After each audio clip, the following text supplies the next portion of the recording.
So I did a recording, like a 4-hour kind of recording. I don't know what was going on with me. And this was about how you were meant to create in the physical. I actually did 2 recordings. One is like 47 minutes, and the next one is like 4 hours or so, maybe close to 4 hours. But then now I re-listen to these videos, these recordings, and as I'm listening, there's like a lot of things that I'm learning as well again, and I'm getting clarity on, and I want to talk about them. So then I'm trying to do that because I said, okay, you know what, I just didn't want to be disrupted during the day, because they always try to disrupt me as soon as I start to record. And I said, I'll wait until the evening, and I'll be in my zone, and I'll record something. But now I'm sitting here and I'm like, I so want to do this recording, but I have forgotten what it is that Father wanted, or what it is that I learned when I was re-listening to my recordings, because they also teach me something. Some of the information gets in, that is, I absorb it. Some of the information I have to like re-listen, and they sound kind of different when I'm listening to it after the fact. Even the whole recording doesn't sound like, it does sound like it's me. It's like even some things that I say, I keep like shaking my head, like, oh my goodness, am I gonna have to post this? But anyway,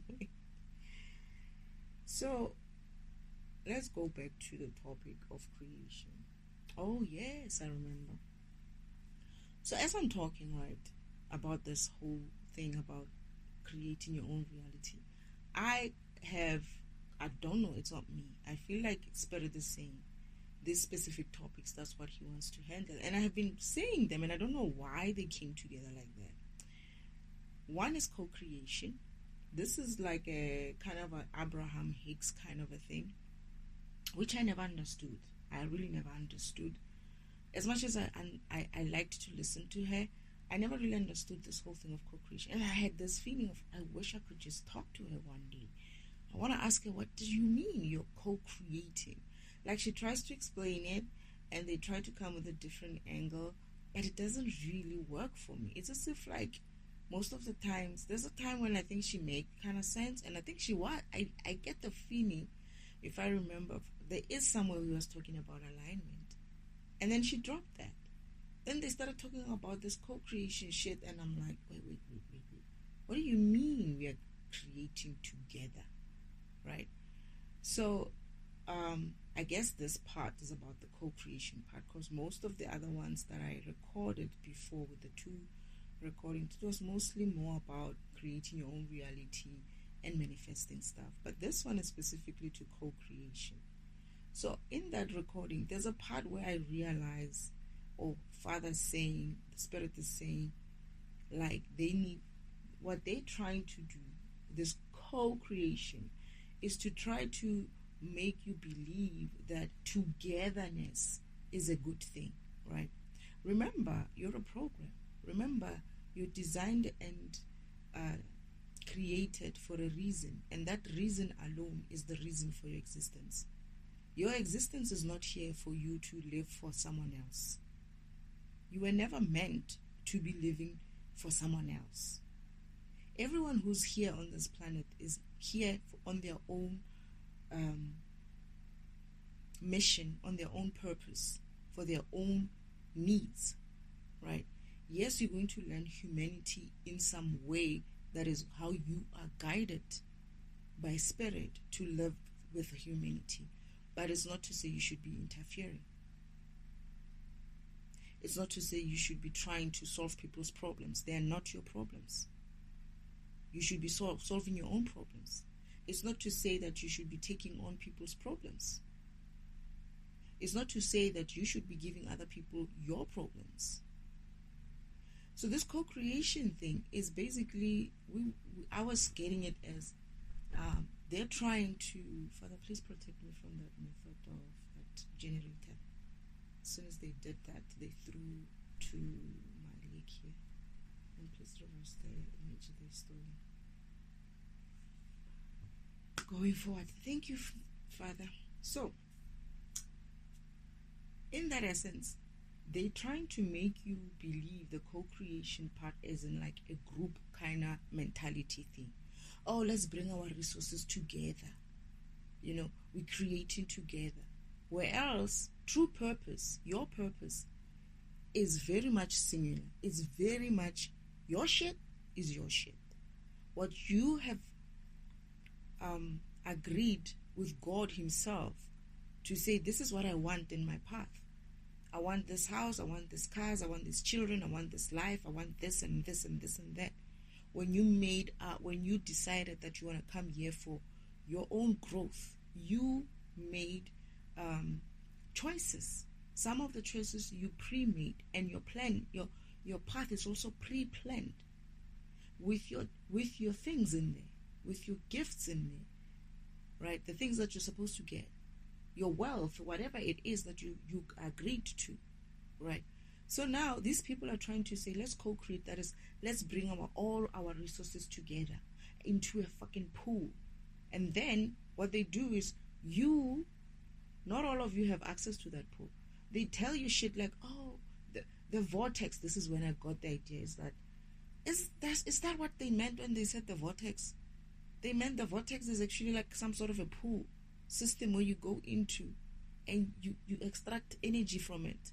But it's not exactly energy. It's like this vortex is basically something that's going to be sucking out or sucking your gifts from all of you guys who are co-creating.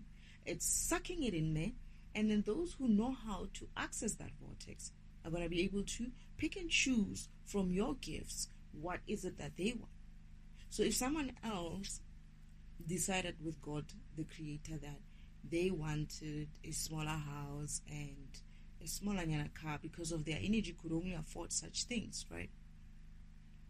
Because it's based on what your energy can afford and how much you manage to gain through your path. Because your path, as you ascend on your path, as you go through your path, you gain that energy. If you go through, your program goes through those exercises, runs through those exercises, and ascend or be successful in running through those exercises that God, the Creator, has created for you, or has designed for you, or has pre-planned for you, so that your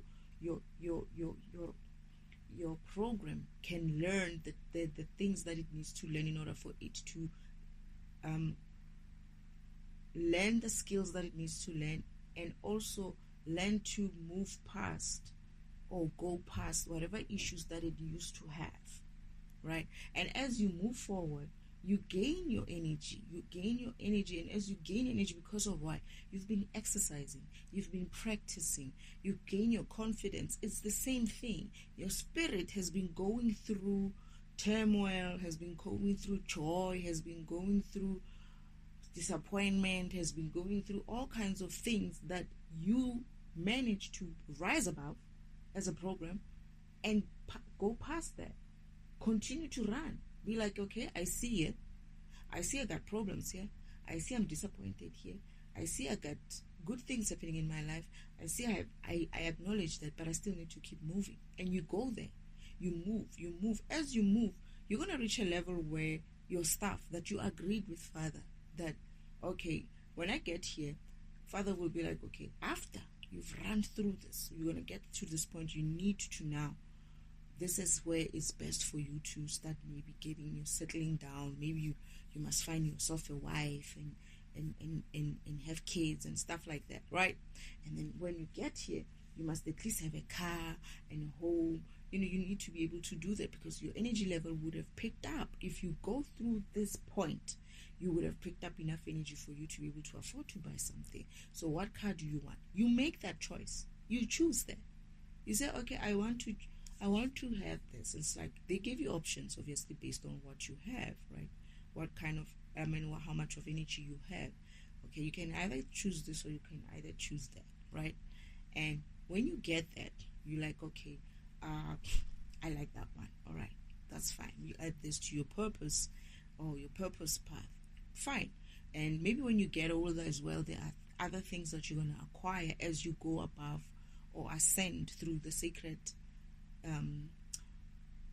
spiritual ladder as you go up, right? As you live in your purpose as planned by God. Now, these people, they want you to take all those gifts that have been placed in your path, to put them in some sort of a vortex, right? Some sort of a pool, so that they can come in and take from it what they want. So you chose all these nice things for yourself for whatever reason. Your energy is doing what it needs to do, right? Your program is doing whatever it needs to do. It's gathering those energies, right? But when you get there, you're supposed to be buying all these things. You're supposed to be getting all these things. You wonder why you don't get those things. Why? You went and put them in a fucking vortex. Why did you put them in a fucking vortex when your path is already done? You don't need no vortex handling shit for you, right? It's either it's God handling shit or just that.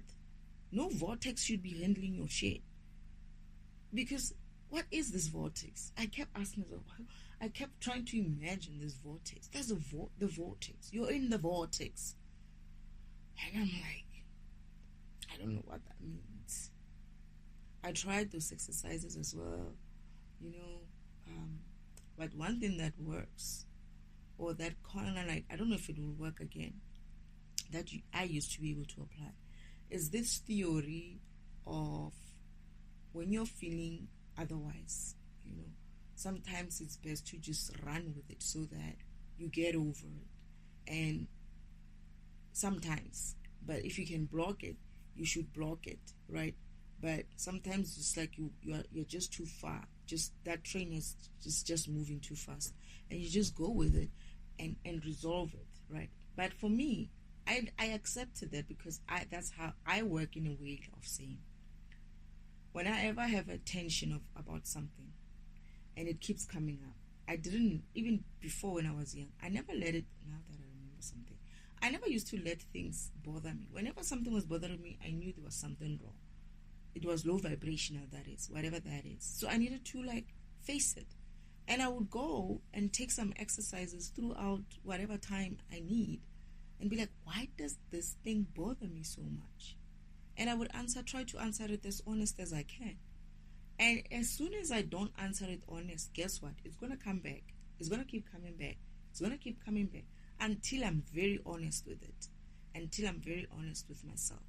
And only then will I start feeling a soothing in my heart to say, yeah, you know what? I actually had to face myself there. It wasn't pretty. But it is what it is. But sometimes it's like it's something that you can change. Sometimes it's something that you can't change. And through that exercise, I would have to accept that, right? And I would have to pray about it and say, Father, please help me to find a way to live around this, live through this, live above this. And guess what? It will come. You know why it comes? Because of you have understood something about your issue. You understood why. You understood when it happens. You understood if anyone else is involved when it happens.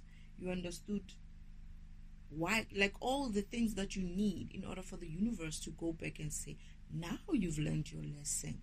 So let's return your energy and let's start teaching you how to, work with something like this, or how to not get stuck in this environment, right? You can only get past an environment or get past an issue once you've learned why it happens, when it happens, who's causing it, at what time are they causing it, like what time is it, like not like 0:00 or something like that, but it isn't like, do they do this during Christmas, or do they do this whenever they are angry, something like that. What triggers you, why it triggers you, when does it trigger you, who triggers you, all those things. When you understand that, it's very easy for you to recognize it the next time and be like, they're starting again now, right? And the universe will be like, go fetch some water somewhere and drink water in the meantime and let them be. And as you do those type of exercises, you realize that you've walked or worked past that. Your program is able to run through that specific issue that it used to have an issue with. You're able to run past it. You're able to let's say you used to run and then you used to get stuck somewhere, and it was as your program, that is, your program used to be run and it gets stuck at a specific type of record. Why? Because of, oh, maybe this record is a bit bigger than normal records that you go through, right? And Father's like, okay, you're going to need to get more memory for you to be able to process this guy. So this is what you're going to do. I'm going to take you through exercises for you to gain that memory, right? So you do that. You go through whatever it is path, that the physical path that Father has designed for you, the physical and the spiritual path that Father has designed for you to get your spirit into power with what it needs to get into power with in order for it to transcend whatever issue you have.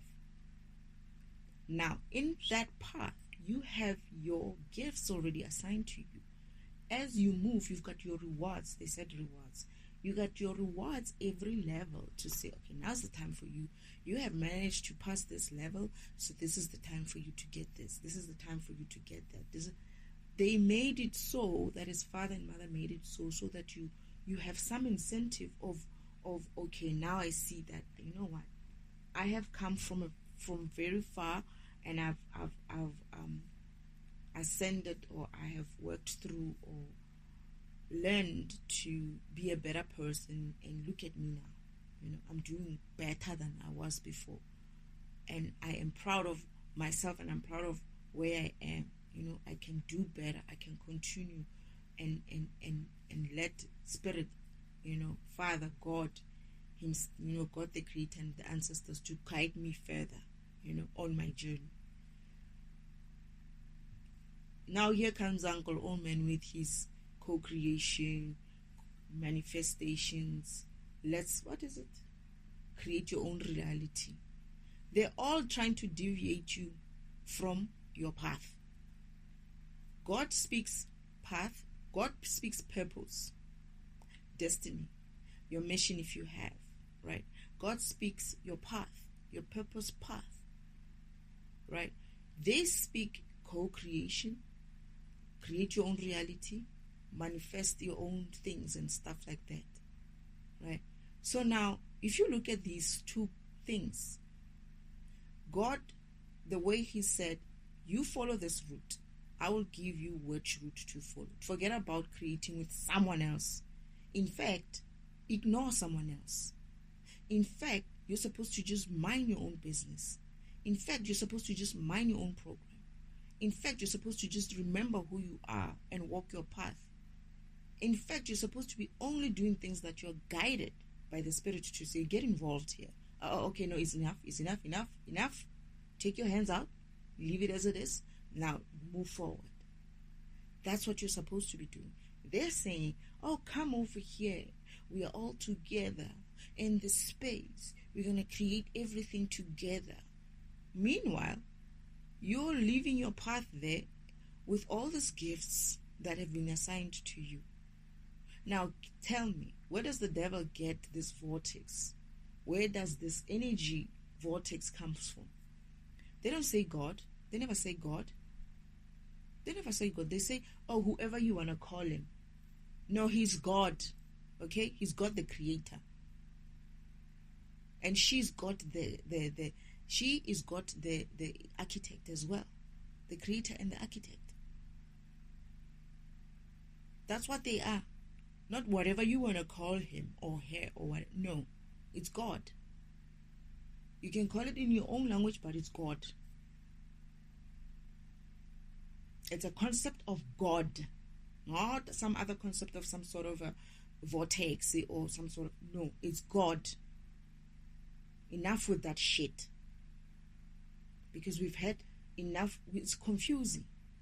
First, we are being confused by the different languages, right? Some call God, like in my language, in my African language, it would be Mudimu, where I come from, and in other African languages, it would be called something else, right? And in I think the Arabic people will say Allah, or Muslim people will say Allah. I don't know if it's equating to God, but I think that's the name.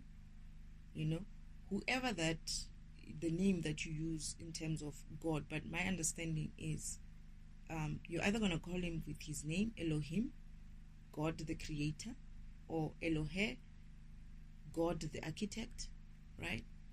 Or you should drop every other bullshit because it's fucking confusing us. It's God. It's God. You know why it's God? Because of every other God gets to be called God, right? It's so funny. It's so funny that everybody else can be called God, Shiva, God, whatever in this environment, you know, Thor, God of thunder. All these people can be called God, except for the main God, the creator who creates all these other gods, is called, whatever you want to call him. No, he's not whatever you want to call him. He's God the fucking, sorry, Father. He's God the creator. He's God the creator. He's God the architect as well. Elohim and Elohe. This business of you trying to say, you can come up with some name to call, no. Or the universe. He used to say the universe as well to me. But it's God. He is the universe. That's his energy. Everything that is under the universe is him. Everything that is outside of the universe, it's still him. So don't go and minimize him and call him some sort of vortex. He's not just a vortex. What is a vortex though? It sounds like something that sucks things. I kept saying it's like vortex. Don't you get lost in there? I remember. But then anyway, that's what I'm now. I guess I'm guided to talk about co-creation. Is it co-creation? Yes, co-creation. The vortex and shit like that. No, Dali. Your stuff is not on the vortex. Your stuff is aligned on your path. On you have a path that has been designed for you. Where you're a program, right? You're a Pac-Man kind of a program. The cherries have been put out there for you on your path. And you're playing that game. You are that big Pac-Man game console. You're there, right? You're driving that, right? You're the program as a physical being driving those what sticks there on that machine. And you're collecting your cherries. That's you. Doing that, playing that Pac-Man. Do you see any vortex there?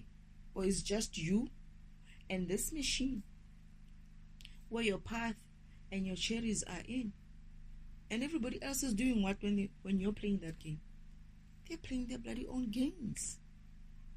They're playing their own bloody games. Well, in the spiritual world, apparently, sometimes people come and gather and watch you play. I mean, they're in the spiritual world. What else can they do? Right? Well, I hear that they have a lot of things that they do. They live their lives. But sometimes someone is doing something great on the spiritual timeline track. They'll go and be like, there's something else happening there, and go and watch. Right? I remember there's a scene in my vision where we were playing games. We were playing the sacred timeline track, as in like Earth was waking up. We were most of us were all on the sacred time, and we were running. We were having so much fun. People were getting in and out of carts to go into this one, and so that they can rush through. It's like it was a busy sacred timeline track, especially towards the end, where you're going to be going into whether you're going to go to heaven or you're going to go to divinity. It was busy again. Mother said this place used to be busy. Now it's not busy anymore. But we're going to get to that point where the sacred timeline track is going to get so busy. It's like it's going to be fun for people to, the people who are already in heaven, the people who are already in the spirit world are going to go be like, oh, there's action on the sacred timeline track, For instance, I have heard that people do watch me play or something like that. So they're gonna you're gonna be getting cheered on because you're playing a good game, right? You collecting your cherries. You're making it fun again. Right now, apparently it's boring. But I get the feeling that it's starting to come alive. Like I probably triggered a couple of people who have to wake up, who have to be waking up. But anyway, you don't need some vortexes or some creation with anybody. Don't try to create shit with anybody. You know what these people are essentially saying? They're saying bring your energy, the one that you work hard for, the one that you asked for, the one that you said yes you're going to work hard for when you come here on your path. They want to take that. They want to take the gifts that you have. They want to put it in a pool, and they're going to say, yeah, now you should manifest it so that it comes into your reality. What the fuck is that? You already have those things. The only thing you have to do is just keep your focus. Keep your focus on your path. Keep your focus on your purpose. Keep your focus on God. That's it.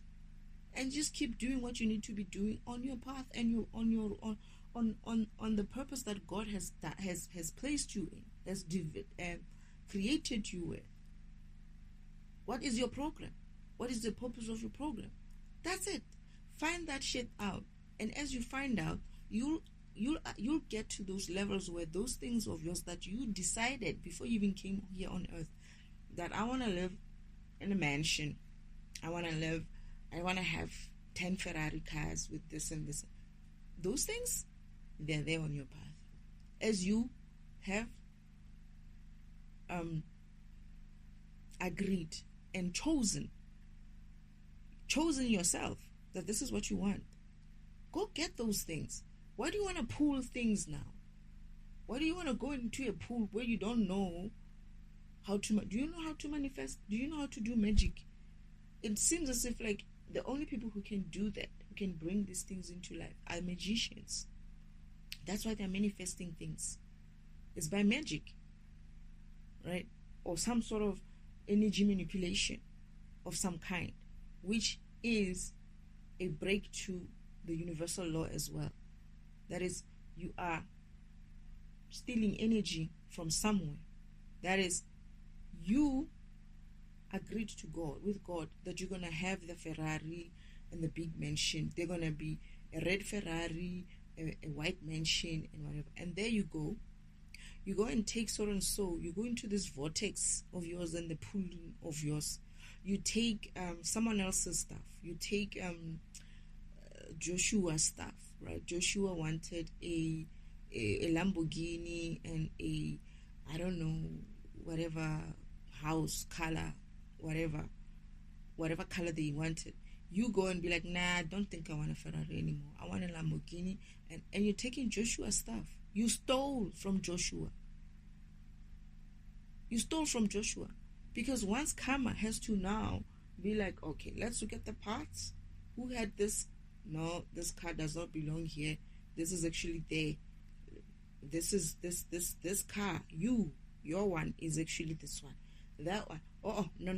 You can't get a Lamborghini. You're at a very low level and you haven't even created enough energy for you to be able to afford a Lamborghini. How the heck did you even get a Lamborghini?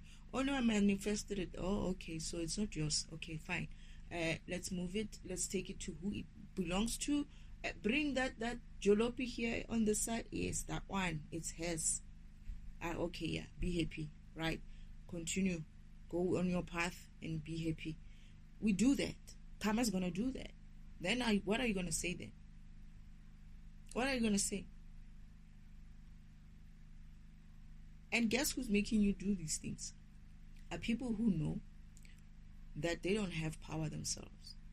Are people who know they are getting stuck themselves at the sacred timeline track. This is why Uncle Omen likes to trip people on the sacred timeline track. This is why Uncle Omen is actually just tripping the whole world.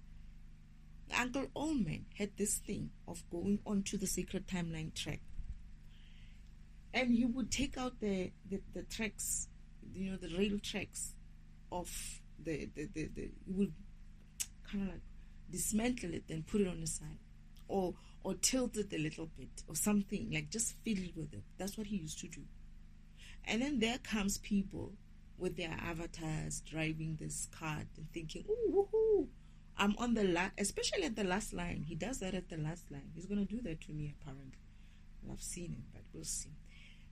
When you get towards the last end, towards your either heaven or towards your divinity, Uncle Olman is there, goes, takes out the rail track, right? And then goes and sits there somewhere in the bushes, watches you come by. I don't know, I can't keep my straight face whenever I say this because it always made me laugh. This part makes me laugh. You would be coming there like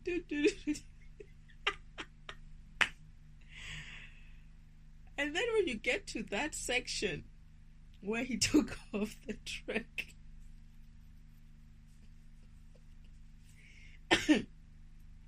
you just like, it's almost as if like sometimes the cat would be like because it's not great hitting gravel, right? At some sort of energy, you were coming with your energy that is moving fast. You have energy now, right?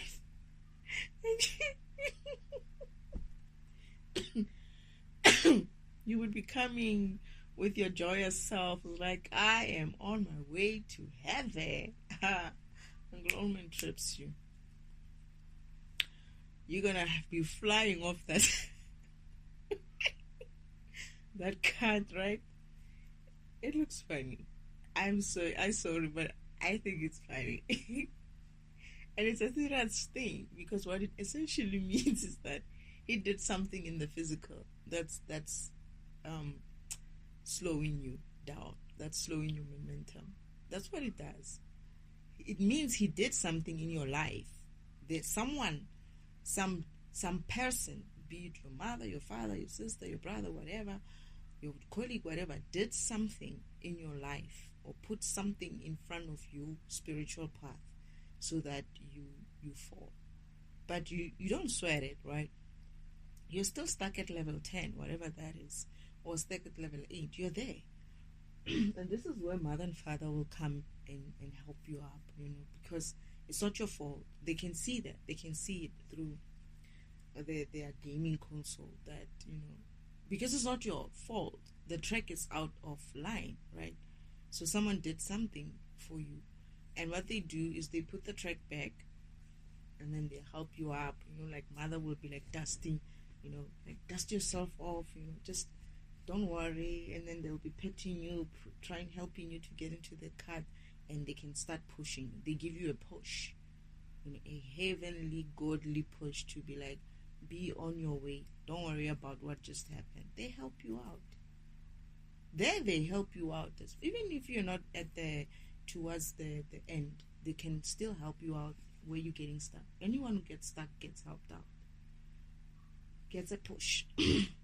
Only God and only mother or father can push you. Mother always, I think she's the one who's normally there pushing people, because I've seen her push this specific person that I laughed at. I don't know who I'm laughing at, and whoever that is probably going to be like, you can't be laughing at me like this. I was young and I was watching this, like, and he did it so many times. Mother was like, someone is fiddling with the tracks, and father's like, don't worry.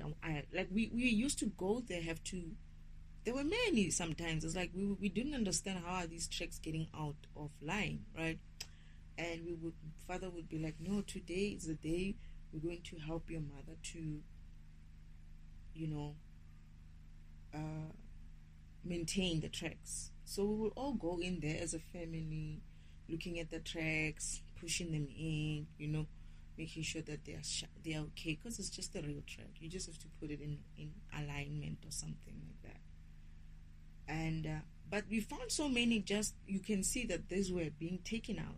Like, how is it that it's on the side? It's not like tilting or like a little bit out of line. No, it's out. And father decided to put cameras. So, cameras and security cameras and some sort of a sensor. So sensors come on, right? And when they come on, mother and father get that alarm, obviously.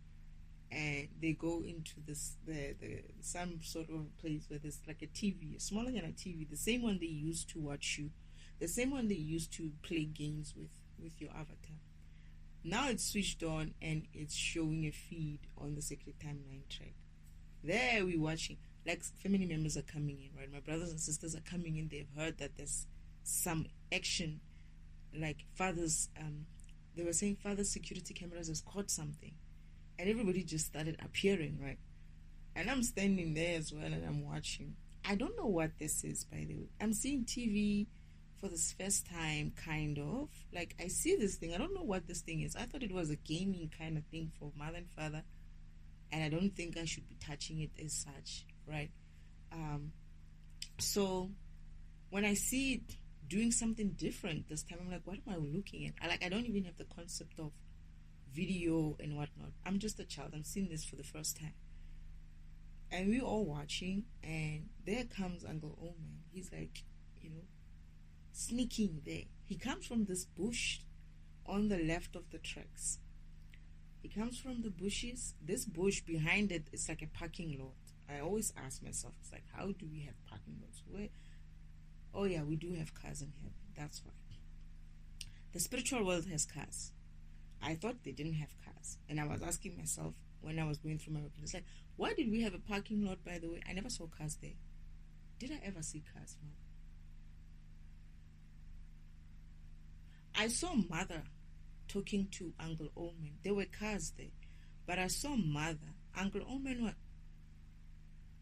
Mother, first time when he saw one truck being taken out, right, around the same place where the parking lot is, she felt like someone was there.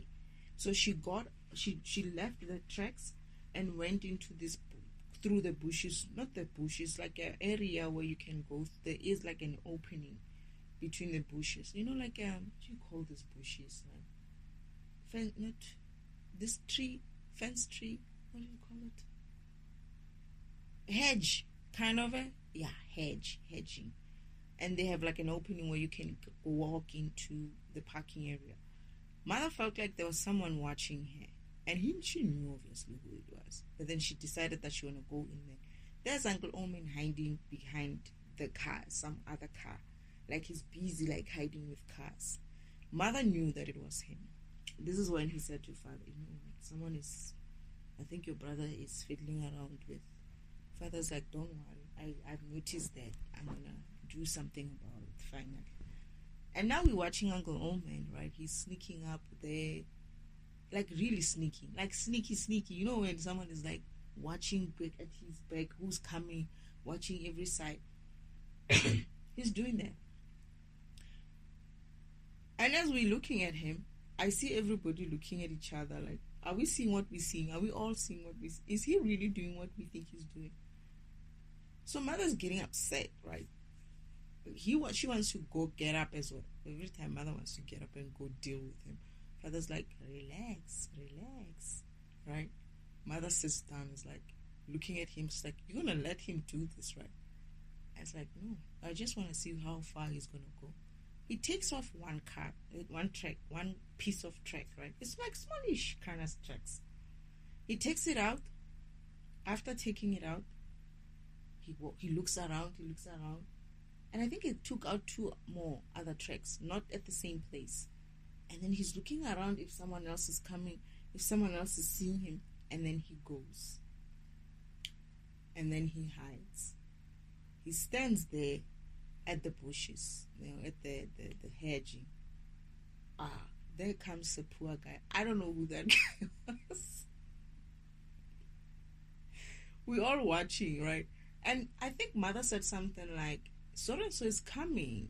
Like, she was telling father, it's like, no, we can't let him do that. So-and-so is coming.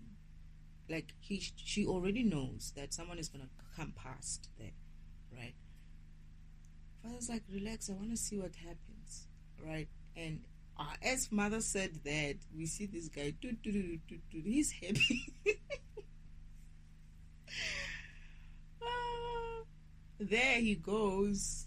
And I think this guy saw that the track was off, but he was just too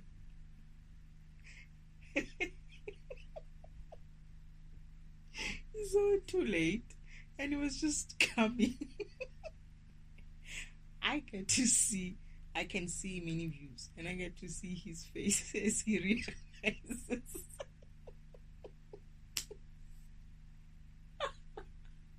as he realizes that he's going to, he's gonna, he doesn't know obviously what's gonna happen. He can't stop his track because he was coming through with that energy of himself. He was happy, and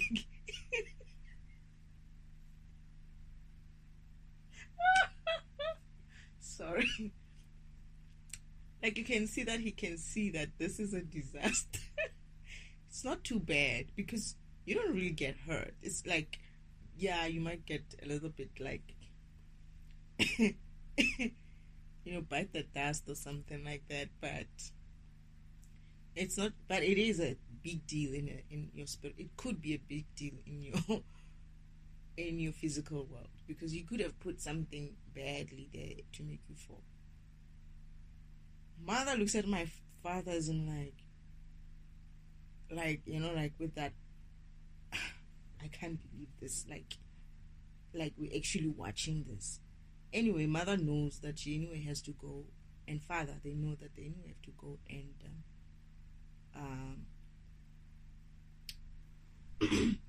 help this guy. And I think father did something as well for him, not just help him, but he was going to have to return some energy as well. Now, though, he has footage, right? He knows how Uncle Omen trips people on the Sacred Timeline track. How he trips people spiritually in the physical world. How he trips specific individuals. And it seemed like he chooses who he does it to. The specific people who are here on some important missions would have him try to affect them in that way. So father knew how he affects these people, that if he can't affect you in the physical, I mean, if he can't sort of like derail you by showing you or doing something to change your mindset, to lower your vibration, to slow you down, he's gonna do some impact in your life that would either give you a complete stop, like that guy who fell, he flew. Anyway, and he's gonna do something drastic. So this is where father's like, so this is what he does. This is how he does it. He attacks people on the Sacred Timeline track itself. Right? And he showed it the second time where he had him and his I don't know what to call those other guys, his cronies, like these people that work for him, where he was actually asking the other brother to go and trip his own brother on the track spiritually. Like the same thing, he said to him, go and take off that fiddle with the track, because he's coming. Go fiddle with the track there. This guy wasn't feeling comfortable doing that, but it's like, go. It's like, why don't you do it? It's like, no, go. And he went and he did that. But he understood that doing it also means that he would be owing this person energy.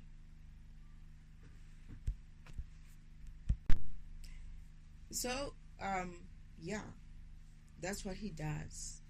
On the Sacred Timeline track, in the spiritual world, he can do such things to you. That is, in the physical as well, they did something as well for you to get tripped in your spiritual path. So,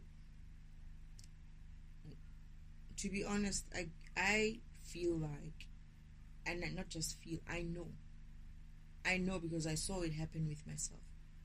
The moment you surrender to a path, sorry, the moment you surrender to your path, the moment you surrender to your spiritual path, the moment you surrender to that, I don't know, I really don't know, I don't know what to do next, I don't know what to think next. I don't know how to behave. But I know that somehow I will see signs. Somehow I will see spirit, my ancestors communicating with me, guiding me. And I'm going to take it one step at a time. I'm going to go and try to see if I'm seeing something, if I'm hearing something, if I'm feeling something, if I'm thinking of something, if I'm sensing something. And I'm going to keep practicing those things to see them for what they really are. And you don't even have to tell anybody that you're doing that. Don't even tell anybody. Don't interfere with someone else's spirit by telling them that you're going through some sort of spiritual path, or you have decided that you want to go into a spiritual path. You don't have to be called, by the way. Yes, there's some people who are called, right? There's some people who are called. You don't have to be called. Just align. And I get the feeling that all of us are being called. It's not just me who's called. Maybe I'm the first one, or I'm a specific one to awaken in this way. But there are many other people who've been called many times before me, who came here before me. They've been called many times. They never woke up. But it's time for other people to wake up. And waking up is all about just you exercising your spiritual alignment with God. You have to exercise it. It's one of those things that you have to keep trying. Whatever thoughts that come through to your mind, you're gonna know which ones are God thoughts. You're gonna know which ones are spirit thoughts, and you're gonna know which ones are the devil thoughts. As you go and do it, you're gonna feel good with certain thoughts. You're not gonna feel good with other thoughts. As you become more and more honest with yourself, you're going to start seeing that you're opening up more to spirit, to God. Because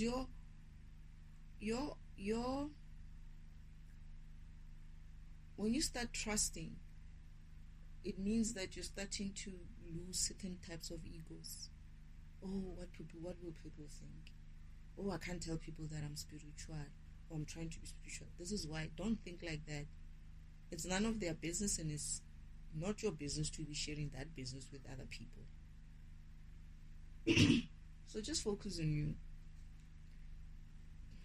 Whatever spiritual exercise that you had, I don't know if they are used to be aligning yourself with God, but for me it was just a simple thing of learning to trust every thought that comes. Not every thought, but learning to trust specific thoughts, especially when they seemed like, these are going to be weird. For me, it was worse because I didn't have anybody who would have told me the things that the Spirit is telling me right now. I didn't have anybody giving me examples of what it feels like. I didn't have anybody telling me this whole story of your program and you need to align. I didn't have that. So I had nothing to validate me except for God, right? Which was a great thing, to be honest. And but to start and look like a fool, be a fool and look like a fool, I had to be content with that. I had to be like, yeah, well, whatever, man. If I come out of this with something, I come out of it with something. If I didn't come out with it something, at least I tried. But what I'm not prepared to do is go on with this life thinking that it's okay to do this. And then figuring it out later, or when it's too late, to be like, no, you don't say. Really? You mean all these 8 years when I've been hanging around here, I could have lived well? I could have been happy? I could have ascended? I didn't need to come back here again? Because this is my thing, right? I don't want to be coming back here again. I could have just ended my stars and moved on. I could have just ended my cherries from the Pac-Man and moved on. I could have ended my powers and moved on. Imagine finding out when you're 90 years old. It's not too late. You still can do it. Just imagine that you lived almost your whole life oppressed and suppressed by some they're criminals, these people. They're spiritual criminals, right? And they are very oppressive. They like to suppress people, oppress people. They enjoy that. And it's time. The first thing is for people to just stop following rubbish. Especially shit that you don't understand. Try to understand it. If you don't understand it, ask yourself, how long have you been going on with this thing? If it's long, more than, I give it 3 weeks. After 3 weeks, I drop it. But although I have to be honest, the co-creation, I think I gave it like 3 months. Abraham Hicks. 3 months. And then after that, I stopped it. And then I still kept getting feeds, but I started saying, don't recommend, don't. I'm like that.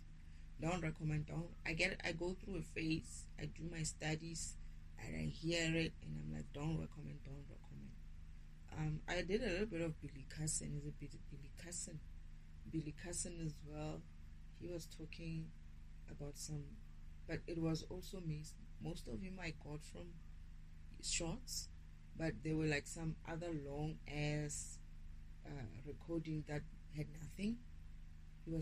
They were just talking. There's a recording that they did, these people. It's like a podcast. And I was like, so I just wasted, like when it was done, I was like, what did these people talk about? All they did was confirm each other in that session. It's almost like this one is saying, so do you believe that 1, 2, 3 is like that? It's like, yeah, I believe that 1, 2, 3 is like that, like that. Then the other one goes back and is like, so do you think that this and this and this and that? The other one is like, yeah, that's what they did. And I was like, going back and forth is like, it's almost as if like they had rehearsed it and they were just going to emphasize and repeat things, repeat statements, and make it seem like what they just said for maybe 50 minutes or so was something. And I ended up like, what did they talk about? And when I checked, most of the stuff that we're talking about, I could summarize it in 4 or 5 points. They didn't need a 50-minute sitting session like that. I couldn't understand. And then the buffers, what they're talking about inside is they're talking about his experiences, him seeing aliens. There's a part about him seeing aliens or something like that. Who knows? He probably saw them for real. They came to him and whatnot. Okay, that's an interesting one. And then yeah, he was called crazy, I think, as well, when he said to people, and I was like, why do you tell people? I said that. Why do you tell people? Why did you tell people? This world is not in a state where you can go and talk about certain things. Myself as well, the shit that I'm going to be talking about. But here's the thing. I'm at that point where I don't give a fuck. I've been called whatever. They have tried to take me into a mental institution. They have. My own family. They brought cops and an ambulance and forced. The cop was there to force me to go into an ambulance for nothing. No reason at all. For the fact that I didn't want them to come into the farm. That's how my family called the cops on me to come and kick my gate open, my locks open, come in forcefully, try to drag me, because this guy, and it's not supposed to be a guy, my understanding, it was supposed to be a woman who's coming to touch me. He was holding my arm. I was like, leave me alone, don't touch me. Tell me which car you want me to go into. Am I going to the cop's van, or am I going to the ambulance? They stand there for 10 seconds and like, ambulance. I was like, okay. Because what are you going to do? Are you going to take me to the cops? I mean, to the police station and say, you what? What is the issue? You broke into my home. And I said to them, so who broke the lock? Because I just locked that gate. You broke into my farm. You guys, you cops broke into my farm.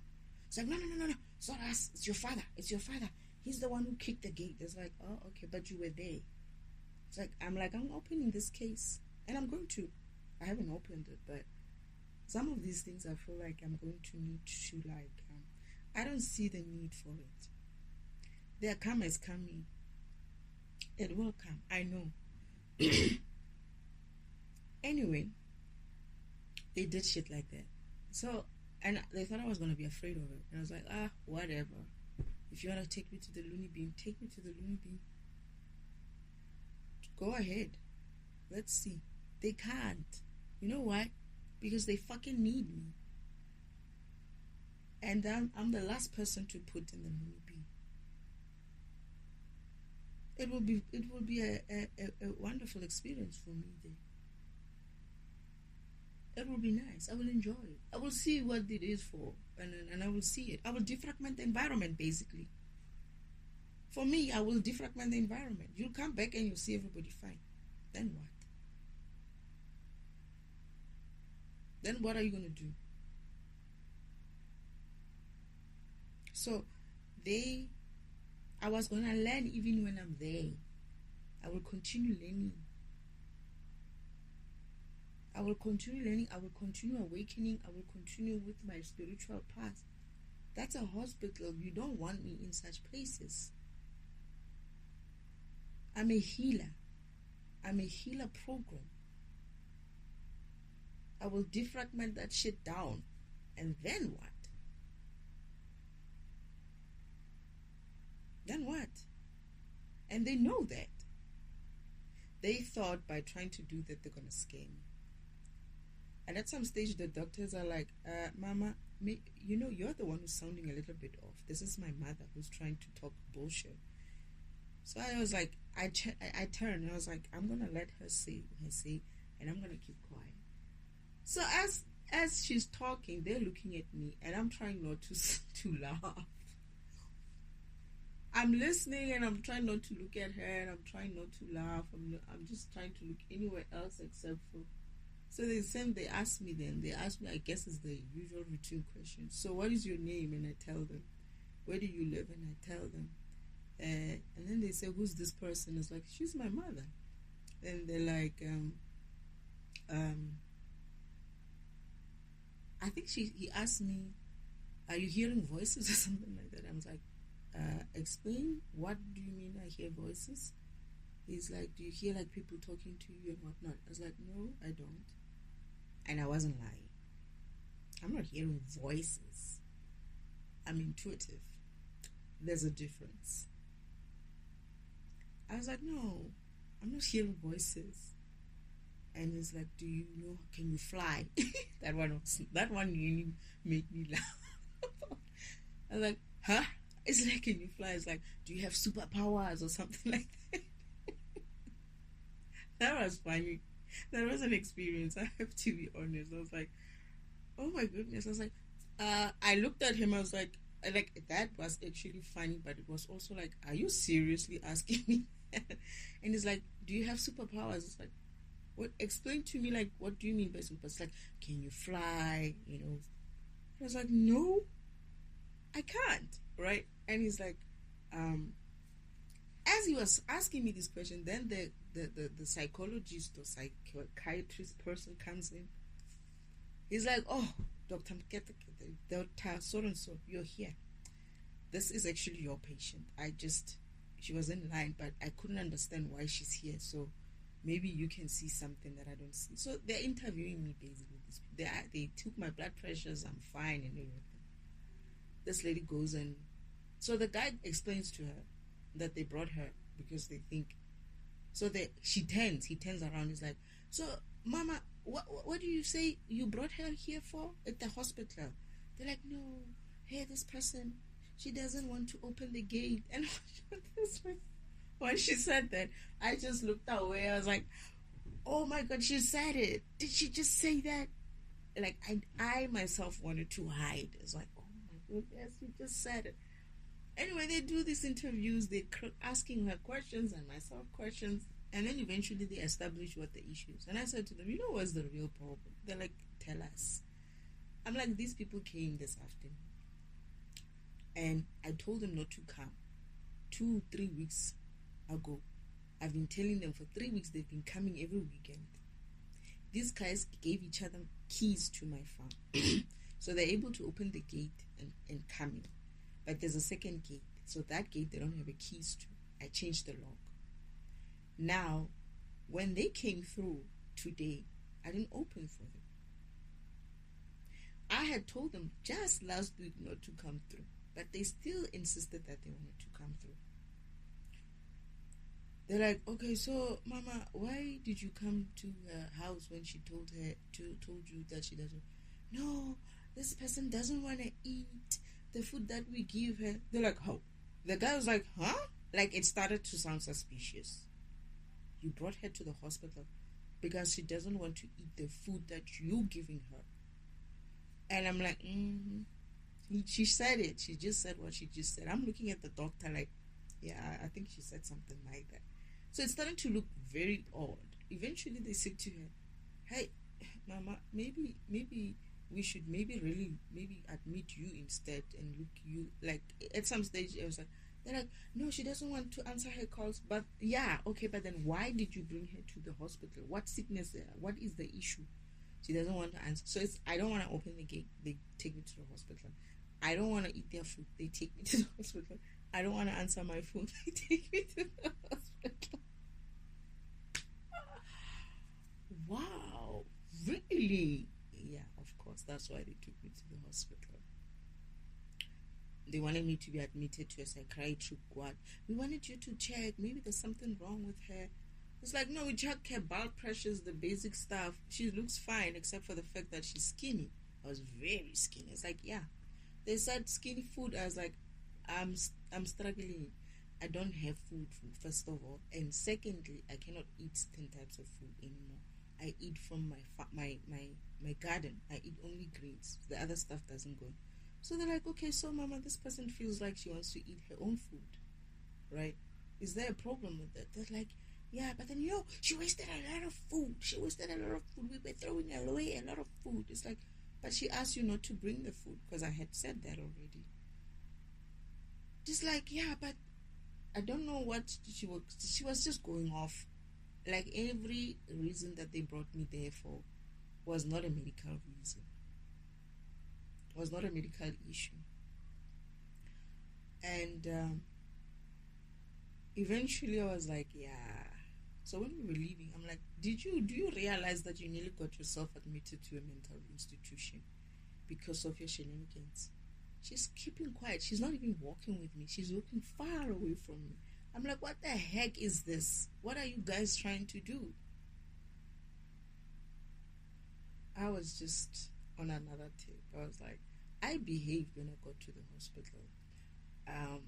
It's not to say I was behaving. It was like, I was like, okay, I have to be myself now and not be my angry and whatever self, because that shit is it would make you angry, especially when you know you're okay and people are just trying to, you know what this is? They did the same Kanye West shit. This is what they do to people, and I'm not the only one at home that they did this to. One of my cousins told me that they did that to her as well. And I was like, oh, so that's what they did. And then a couple of, maybe last month or so, I saw something on my feed. I think it was done by this lady in America. She was also called Crazy, apparently. She did an interview for Kanye, and apparently this is how they do things. So this is the machine. This is the devil's machine. Whenever you want to go out of line, you're going to be called crazy. So you have to be prepared for shit like that. And don't be afraid to be taken to these places. God will release you from there. Father, I just said to Father, okay, Father said, just go, don't worry. They didn't realize that they were breaking their own rule. They took me out of the farm themselves. And that's how I said, okay, so I don't have to wait for me to go out of the farm. They already, because my hermit mode, I was supposed to sit there until it was time for me to leave. But they interfered with that by taking me out themselves. So they lost that game there. Because of they just couldn't crack me open. They just couldn't crack me open. They thought that me being scared that I was going to be in a mental institution was going to be the thing that cracks me open. I was like, whatever. I was actually looking forward to staying at the hospital until I heard I remembered that a hospital is very noisy. Those beeping sounds and whatnot. I was like, no, I'm not going to sleep here. I don't sleep at the farm, and here it's not going to be better. I'm going to have to defragment these noises again. No. But I was like, I'm sure I can learn to calm myself down. Like, my vibration could rise above the noise. And I was like, but this is a best place. There's people here. I could be good here. I was looking at it as like, I don't have to clean. I don't have to do anything. This could be a vacation. That's me now. I'm sitting there thinking, I could be in a vacation. And it would be funny to see how these people I would have acted crazy when I see them. And then when they leave, I would be normal. That's how crazy I am. I would have been like, they'd be like, there's visitors. I was like, oh yeah, let me put on my hella weird actress kind of thing. Be like, When they leave, I'll be like, hey, Ness, did you see? Did you see what I saw? They'll be like, hey, yeah, we see it. It's like, just keep me here. That's me. I would have done that. They wasted state resources for bullshit. And the doctors, the third one came as well. There were like 3 doctors. They eventually agreed that, this person who's bringing this, and the nurses were screaming as well. What is it, the matron or something like that is like, no, these families do these things. They always bring people here and they dump them here and they never come to collect them. These people have no names. They have no. I was like, yeah. Sign me up. In my head, I was like, that could be a good way to disappear. Sign me up. Sign me. She was upset. She was like, they do this. They bring people into hospitals. They dump them. They claim that the people are crazy. When they check them, these people are fine. They just want to be left alone, right? And then they leave them there. And then these people, this hospital needs to now keep these people or discharge them. And these people don't want to go now because it's like, where am I going to go? You took me away from a very far place. They brought me here. And now, how do I get back there? And the nurse, the matrons were complaining, and the nurses were like, it's a thing. They do this every time. I was like, really? They do this? It's a thing. Your family, when they want your things, they will take you to a position where if you look at Kanye, I think they also were fighting with him when he was getting some millions or billions. Or he just being named a billionaire or something like that. It always has money involved in it. Like if they want to have control over something, like for me, they wanted to have control over my things as well, or my energy, or my gifts, right? And I was like, y'all are crazy. Y'all are crazy.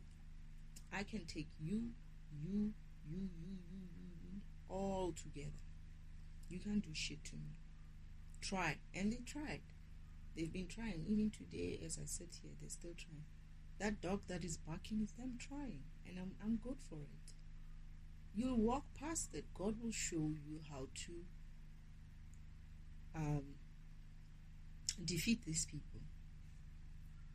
He'll show you. It's going to look scary sometimes. Until you'll be like, okay, I'm leaving everything in your hands. Show me. Then he'll be like, hold my divinity. Let me show you how we resolve issues like this. 3 doctors came through. They looked at me. They were like, no, there's nothing wrong with this person. There's nothing wrong with this person. I had to go. So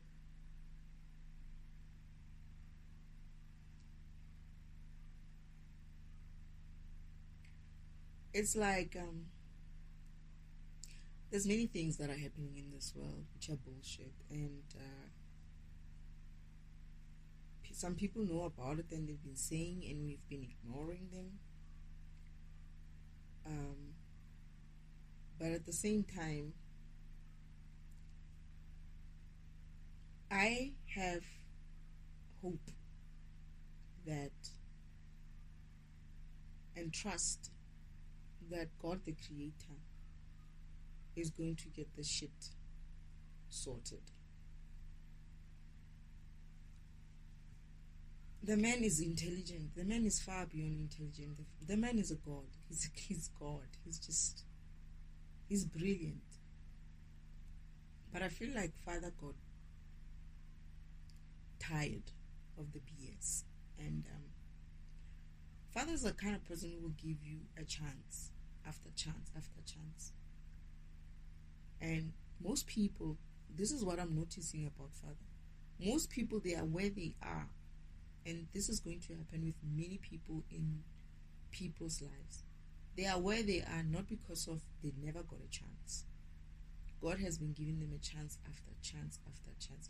And if you were honest and looked at them and looked at yourself, you'll realize that God has been giving you chance after chance after chance after chance. What it does is, he doesn't destroy you. He's not a destroyer. He's the creator. But what he will do is let you sit there and do what you want to do and let you destroy yourself. Yeah, that's how I don't know what you want to call it, but that's how deep it goes, the darkness. He'll just sit there and watch you destroy yourself. Like, he kept saying to me, oh, these people, they don't want to let go. You've left them behind, but they're still coming. They're still trying their shit. Okay, he didn't say their shit though, but he's like, these people of yours, they're still trying. You've left, but they're still trying to throw spells and whatnot. And I'm like, so what do I do then? He's like, just keep going. It's just what he said. Just keep going. You focus on your path. These things are it's gonna stay with them. It's like it's gonna stay with them. You just keep going. The energy, that energy that they're putting out is gonna go back to them. It's gonna stay with them. It's like, just focus on you. Just keep moving. Just keep going. Just go on your path. They can throw stuff in your path and all of that. God, the ancestors will tell you, okay, this is how you walk. Go this way. Go that way. And you surpass those things. And you get to the end and you get what you need to get. And you get powerful. You become a god. Or you become a god of something else if you were already a god of something else. But Uncle Omen was a god, right? He is the fallen angel, not Lucifer. He's the fallen angel. And he's lost that, and he's never been able to get that back. And it's all because of he's been so lazy. And not only that, he thought he was smart. So he stole from everybody. Now everybody that he stole from retrieved that energy back from him. They're going to retrieve that energy back from him. And it's whatever energy that he's still left with. He gets stuck, Uncle Omen, in the end. He's not going to be able to move. At all. These people don't look good on the Sacred Timeline track because they're facing hell. They can act almighty here on earth in the physical. But these motherfuckers have no energy. They look like dead people, like zombies. They are getting burned by the light. They are sitting there in the Sacred Timeline track to hell. Lucifer and his team has to come and pick them up because they have no energy. Their carts are not even moving. It's like they are cut. They have the least amount of energy. They can't even. They have so much less energy. They can't even push themselves to hell. That's how bad it is. That's how you know that you've lost so much energy that you have to be collected on the route there. That's what they are. I'm hearing that is because of also they stopped the track It's also because of they stopped the track. I remember that. Because of Lucifer doesn't want Uncle Omen in heaven, in hell. Lucifer doesn't want Uncle Omen in hell. Well, Father doesn't want Uncle Omen in hell. Lucifer is like, if he comes there, he's in my realm. That's a different story. And Lucifer has, he's been stealing energy from Lucifer by lying and making it seem like Lucifer is the devil, when the devil is him. That devil is actually him. Devil, it's just separate people. Devil and Lucifer are two different people. Lucifer is a different angel. Devil is a different angel as well. They don't share anything. Devil was fragmentation program. He was a karmic function. He needed to come here and learn his lessons, his karmic lessons, so that he can ascend them and be a better program. He's a dark program, right? And be a better high vibrational dark program, because he's low vibrational. He refused to do that. And this is why he's stuck here on earth. But he's not really stuck here on earth. He refuses to die, because every time he needs to die, he goes and trips people there at recycle bin. But I hear that he's done it like, I don't remember if he's done it once or twice.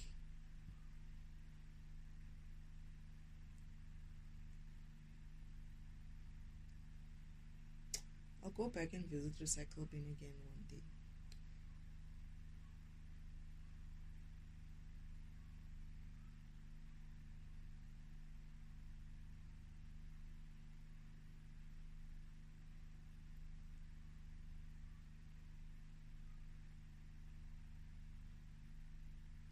Anyway, because I'm trying to figure something out now. I'm quiet because I'm seeing something else. But anyway, I'll go back to this. I'll go back to the scene again. But yeah, so this co-creation stuff, the co-creation, what you create your own reality, the manifestation is not a thing in the physical. Even co-creation is not even a thing in the spiritual world. There's no such thing as co-creation. Everything that you see in the spiritual, this physical world, is also a training ground for exactly what you're gonna do in the spiritual world. In the spiritual world, there's no let's do this together. You build your own home. You build your own car. You create your own car. Everybody creates their own things. There's no pool vortexes and stuff where you're all pulling things from. No. Everybody creates their own path. Everybody creates their own things. This is why you come into the physical to get the experience. For instance, now, okay, Father, I get why I don't have a home. Like when I learned that my brothers don't live at home, they have their own homes. Although they come to Father's house, and I see them every day, but I don't know where they disappear to, only to find that they have their own homes. So if they said to me, like, I grew up as a child who grew up inside the house most of the time. Whenever I went outside, after a very long time, I think when I went outside, I was like, I looked like I was 7 or 8. And Father and Mother only realized that when Father was teaching me about the sacred timing track, what Mother does as well and stuff, because I was asking too many questions. He realized that that was my first time going out, when he was taking me to the sacred timeline track, and showing me heaven. Showing me the heaven side, the divinity side and stuff. He realized then that it was the first time me getting out of the house. I never went out of the house until that day.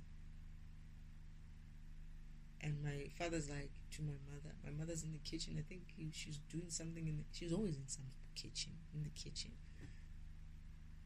We are at the track, and she's like telepathically telling my mother, do you realize that this is the first time this thing is outside. Mother's like, no. It's like mother was so upset. Like she went sad. Father looked at me. I also went sad. It's like they felt like guilty. But I don't know anything else. I didn't know anything else when I was in heaven, except for the walls that I used to be in when I was there. Like some places I would end up and I wouldn't know where I am, right? Some places Father will take me, and it's still inside the house. That's how big the house is. It's not too big, but I think it's big. I think it's got different places, and that's all I knew. That was my world. I never knew anything else outside of that world until Father started taking me out on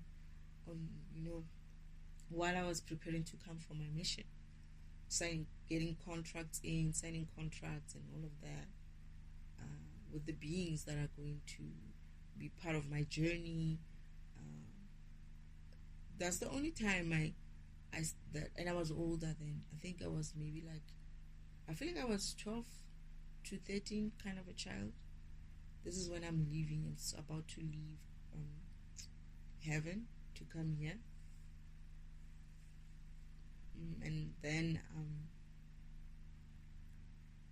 so I didn't have a concept of a house, a car. I only realized it when I start visioning my having a vision of my home, that, oh my goodness, we had a parking lot. Wait, why would we have a parking lot in heaven? Do you have cars? Why I never saw you drive? Until I go to remember that Mother also took me to heaven, and then I was like, yeah, we have cars. But all of that didn't mean anything to me when I saw them. Everything that they showed me was what it was. I didn't see it as anything different, right? I was just being introduced to the spirit world. I was just being introduced to heaven, all of that. But I wasn't questioning it. I was just taking it for what it is. It didn't mean too much. I was just asking questions based on that. Now the contrast of having to live on earth, right? Waking up on earth, and now I'm like, having to remember where I come from. And I'm like, damn, my goodness, that environment is kind of similar to this in a way, but not exactly. There you can do more. There you live well. You're happy. You're peaceful. Here, you're having, a strife kind of a place. But it wasn't meant to be this bad. It wasn't meant to be this heavy. It's because of the elements that were introduced by Uncle Oldman, the concepts and all of these things that are here to, they added to the environment so that they trip you, so that you don't ascend, so that you don't become a god, because now he can become a god. She can give, my imposter goddess sister cannot become a goddess again. They can't become gods or goddesses because of they have done so. They can. It's not to say they can't. They can. It's more like they know what that path looks like. It's more like they're afraid of taking that path themselves. And because they know they have done so much that they have depleted so much of their energy that it's scary to even think how they're going to move and start moving into their path. But I get the feeling that I know that Father has done their path is still there. They just have to get onto it. And what they need will come in play as they start walking there. But their egos are preventing them from walking in their path.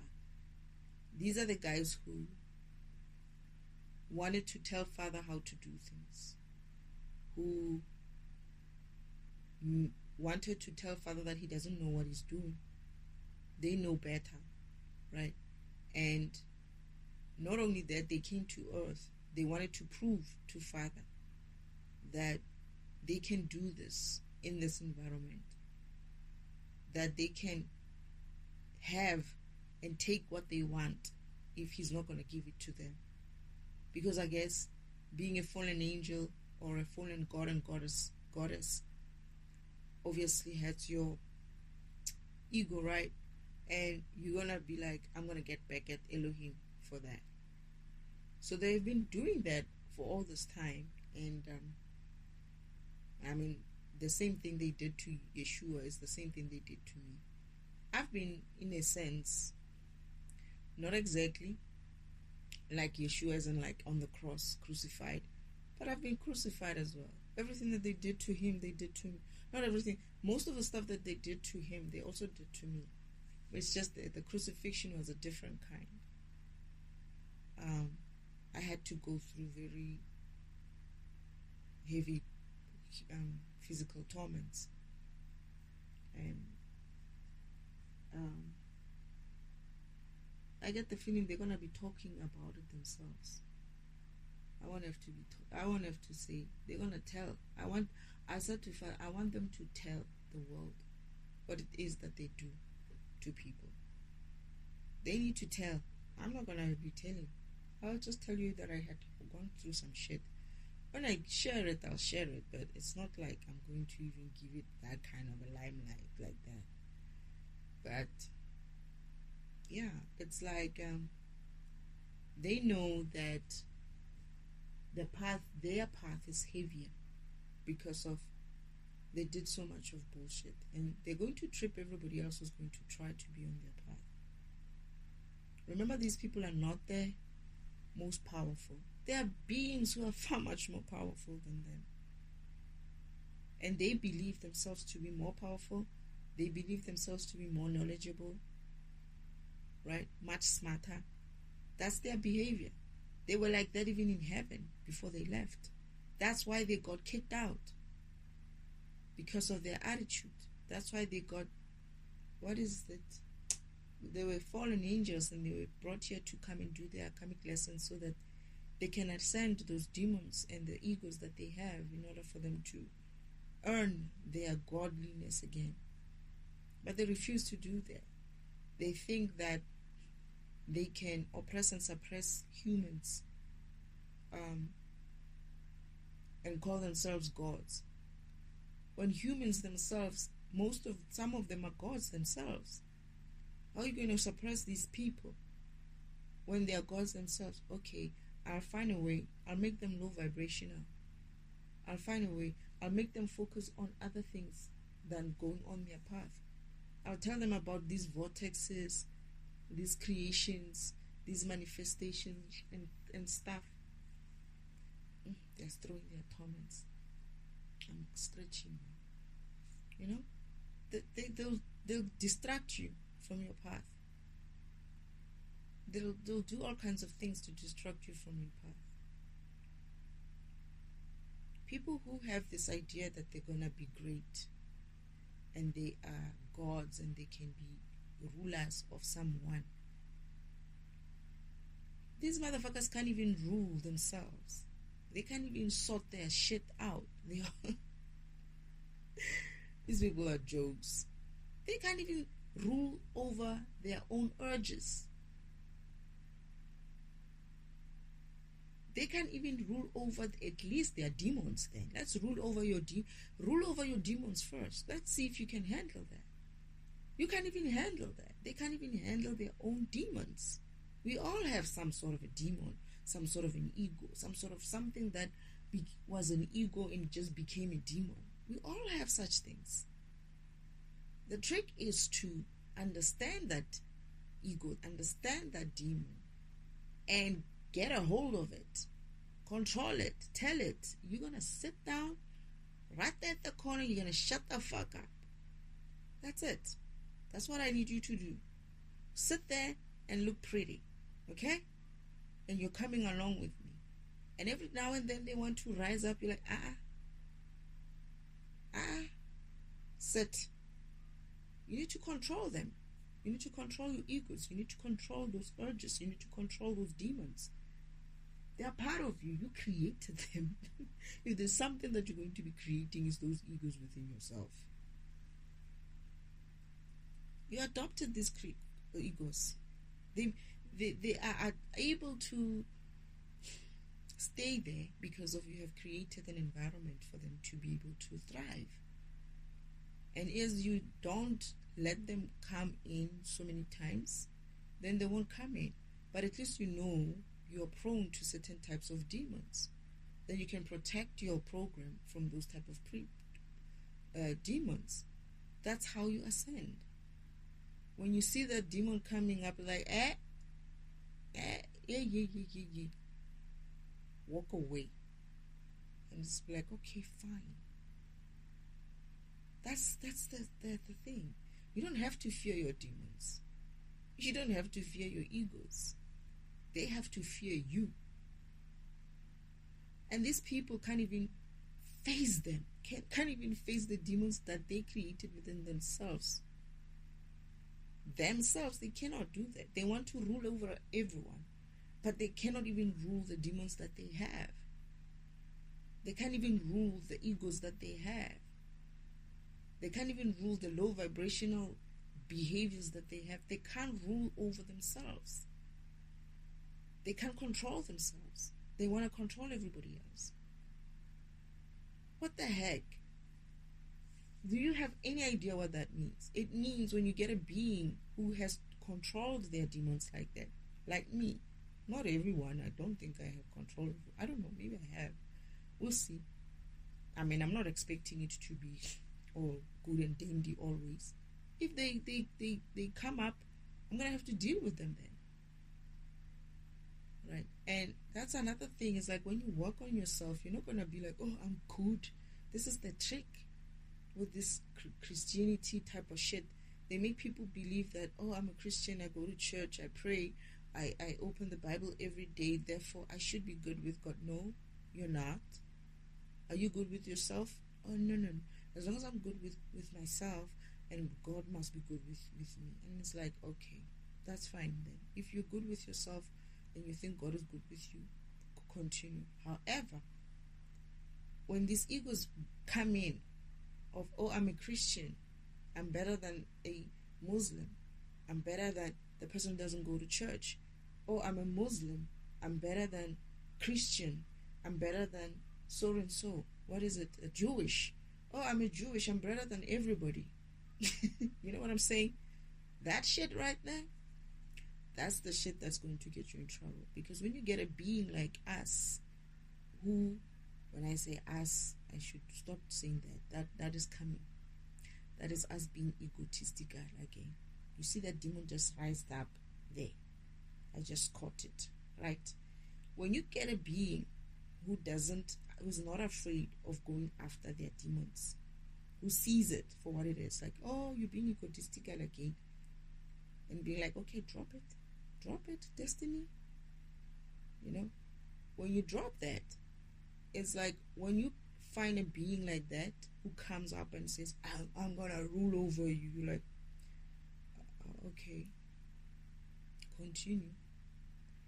Yeah, I'm gonna take you to a mental institution. Oh, all right, continue. Yeah, I'm gonna throw all these torments at you, this curses and what. Oh, okay, are you done? They're not gonna be. They can't. You can see them. They're frustrated. I can see the frustration. You know, when you see frustration as if like it's written on someone else's foreheads, they look like that every day. They're changing. I'm looking at these people. I was telling Father them and my great grandmother the other day that I'm looking at your child. I'm telling my great grandmother, it's like something is off with her. She's changing physically. Her face, she's looking like something else, right? And I'm looking at my uncle the other day. I kept looking at their faces, and I'm seeing something. They look the same, but they have this thing behind their eyes, which is that demon that I'm fighting, right? Now they're like, oh shit, is that what's happening? It's almost as if like they're gradually starting to look like the demon. Like how the demon, and doesn't look kind of nice, eh? This is why I said when I was in heaven as a child, when they said go and greet the visitor, I was like, I ain't doing that. I ran away. because of I could take off masks. So I think I'm taking off masks as well right now, and I'm looking at them. I'm like, oh my goodness, they have that. They have that extra layer of something, and they try every day, right? It's like when you're high vibrational, or when you start being high vibrational, a low vibrational being will come through, and it will be like you see them, see you, see them trying to make you or put you in some sort of way. The problem with that is that sometimes you don't even know how to react to it, because you're so high vibrational. Your high vibration is telling you, don't react, don't overreact, don't overreact. You know what I'm saying? But at the same time, it's like you want to be like, are you kidding me? Like, are you fucking kidding me? Like, you actually want to say something. You want to say something, or you want to do something, but your high vibrational self is like, don't get worked up. Just leave them. Just watch what happens. And when you don't get worked up, right, because they come in with that intention of coming to work you up, they on the other end look at you like, wait, I just did this and they didn't react. Wait, let me try it again. And it's like now I'm starting to see a program. Like, that being is not becoming, it's becoming like a, I'm seeing it, I'm seeing through the human part of him. I'm seeing, like, my uncle was saying things and doing things, and I'm looking at him, and I'm like, look, it's like I can read his mind. Maybe it's a power I have. I'm kind of like seeing what he's trying to do after. I can see it. I can see that he's thinking about what he's going to try to say to put me in some situation, and I can already see it. It's like, I don't know how to put it. It's like you're 10 steps ahead. It's true what they say. It's like you're becoming 10 steps ahead. And another weird part about it is that you are 10 steps ahead. You see this person is going to try to do something, and you're like, no, they're not. No, obviously they are. Oh my goodness, they did it. Oh, and then on top of that, you try not to react to it, because you know that this person is trying to get your reaction, and you know it's not worth it giving him that energy, because you're not going to give him much. You already know what's going on, right? It's going to come back immediately, because you already know that they're trying to fragment you, and that doesn't stay with them, because you already know, you've learned your lesson. You're high vibrational, you know these tricks. That's why you're high vibrational. You figured out these tricks. And when you look at them, they're trying. It's as if like they're like, okay, let me try this button. And they look at you to see, like, you see them, you look at them, you see them looking at you to see what happens if they press this button and that button and that button. And this is what I'm saying. They're starting to look more like programs for me. These people are starting to look like programs. Like, their trigger is not effective anymore. So it's almost like if they had a machine in front of them that had a pad of some kind which has buttons to trigger you. It's almost like they have that, and they're looking at your program to see, okay, and they're sneaking like with their hands. It's like, let me press this one and that one and see what happens. That's what they do. That's what they do all on a daily basis. My grandmother is like trying very hard. She's trying very hard. You should see the things that she does. Today I put her in her own shit. I was like, you're gonna live in that, not me. I want to see what she's gonna do. I left her there. I was like, I'm not doing this. I'm not going to let you fragment me like that. She's not gonna do that anyway, because I already know what she's trying to do. But I was like, not my baby. Let's see what happens. Let's see what you do with it. If you wanna live in your own shit, I'm gonna let you. I'm not going to help you. That's your problem. And she does it, and after that, it's like, just give me that thing there so that you can see it. And I was like, is she serious? And I just looked and I was like, what do you want? It's like this. Okay, here. I fetch and I get her what she needs, and I walk away. Oh, yeah, come. There. Just so you can see what she's trying to do to you. And I was like, oh, okay, what do you want? Oh, okay. Like, you're not getting affected. She's so frustrated with that. And I'm like, yeah. This is becoming a toxic environment. Was a toxic environment. What am I saying? But it's that bad, right? It's like you're going to see things clearly. They said clarity whenever I'm doing these cards. It's like clarity. I think this is one of the clarities that they're talking about. That you're gonna start seeing people in a different way. You're gonna start, but that's the thing.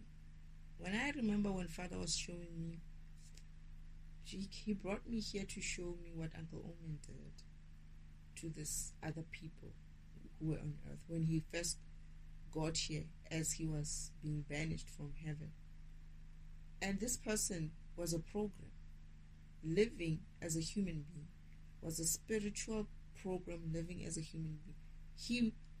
He behaved that way in a sense of whenever they talked with each other, they knew they were talking to another program. They had that respect for the program as much as they had respect for the being, for the human being.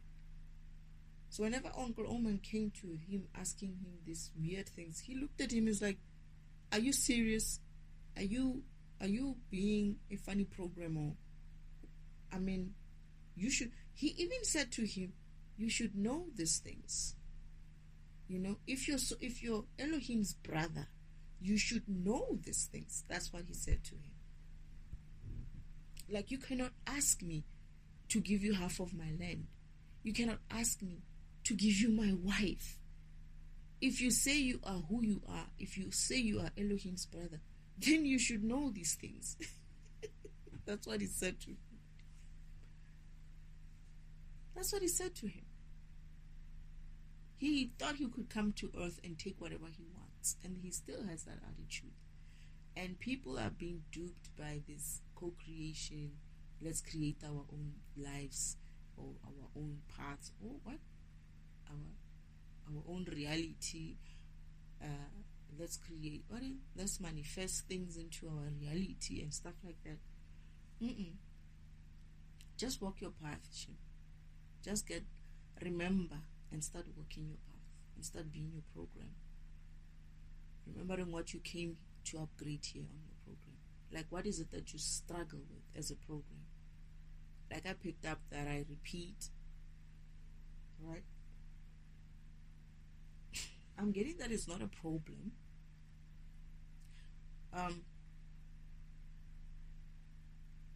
It's gonna resolve itself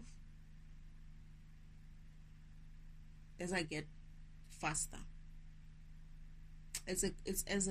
So I'm supposed to be much faster. I won't see that lag and repeating anymore. I want, like, the faster I get, the more energy I get, and the faster I get, I won't notice this little negligible kind of repeats or getting stuck or memory losses. Like, sometimes I have to, like, think of a word, and, like, as I get more energy, I'm gonna be processing faster, and then, like, some of these gaps are gonna be filled. So I thought it wasn't an issue, but it's good to see such things, right? It's good to see that, and watch for them, because I now watch for it if I'm repeating too much. But I think I'm getting better, because before it was worse. There was a time when it was worse, but I also thought it was because of they were throwing some things, some energy towards me, some curses towards me, so that they would tap on the roof and I would be like repeating the sentence or repeat some parts of the sentence. So I don't do that much anymore. I don't, and I used to pick it up on my recordings when I'm re-listening to my recordings, and I will be like, they are there again, again, again. I picked it up in a couple of recordings, and I started being mindful of it, but I haven't seen or heard of it in a while now. Yeah, so it's kind of those things. You're gonna pick up those type of things about your program. That's what you came here to fix. Let's say that was a real issue for me, right? And Father will be like, okay, in order for us to fix that issue, we need you to get you maybe like either higher vibration or maybe more energy or whatever it is that they need, and they will guide me towards getting there. So what else with regards to co-creation? Like I was saying, I never believed in this whole vortex pool thing, but I think I also touched on it on some of the recordings that I did. I have to be honest, I think I was still thinking in that kind of concept. But that's me, right? That's my program. My program does that. It will explore every angle, and then it will drop it in the future if it needs to drop it. I don't have a problem eating my humble pie, and I've said it many times. Whenever I change my mind and I get it right, I get it right. And I guess people are going to sometimes hear it, and they get a chance to walk with me and see myself evolve these concepts as I work. I'm basically doing that because that's what my program does. My program can take a file and paste it in a blog and say it looks like it fits here, but it doesn't really fit. I don't know how it fits, but I don't want to throw it away yet. Let me leave it here, and this is still working. So let me go back, and then as I work through and I find a better concept, as I understand better, I go back and I said that file. Now I see why it didn't feel right there. Let me take it out. There's a brand new understanding that I have. This is the real file. Let's see if it fits there. Oh yeah, looks perfect. That's my program. That's what it does. It's a learner program. It's not afraid of learning and not afraid of being incorrect, right? It does that many times. In order for it to be correct, it reiterates. Maybe this is why I also have to reiterate. But that repeating that I used to do, it's not the norm. It's not the one I'm talking about now. It was like I would go back into that sentence again. The one that I'm talking about is me going back and revisiting concepts and exploring them again and again until it makes sense, right? So this is why I'm having this meditation type of session where I need to make it sense for myself, and hope that if ever someone is to hear this, it will make sense to them. Doesn't matter if I'm gonna sit here and do a 4-hour recording and people are like, huh? Then I'm not doing the real thing. I'm not doing what I'm supposed to be doing. So I need to make it make sense for me. I'm getting that the reason why, like, that's why Father says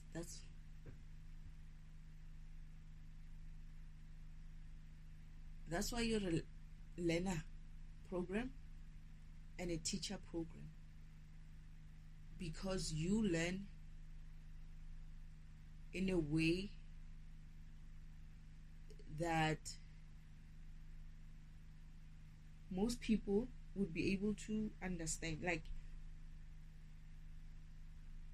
you go deeper. Like I go deeper. I don't like I want to understand. If I don't understand, I don't understand. I used to be that child who used to raise her hand a lot in class. Not because I want to give an answer. No, I'm going to ask a question. And most of the time, it's probably going to be a difficult question. So sometimes I used to frustrate people. Even at work, whenever I don't understand something, I don't understand it. I'm not going to sit there and pretend like, oh, yeah. No, I'm not that kind. I'll ask that question that everybody is afraid to ask. And and I'll need an answer. And I used to be ignored sometimes because sometimes there's politics, right? And then in the future you'll find that very question that they refuse to answer, I kind of like saw it before that's gonna be an issue. Unless you answer that, that is going to be an issue. And then it becomes an issue and it's be like, yeah, we need to answer this.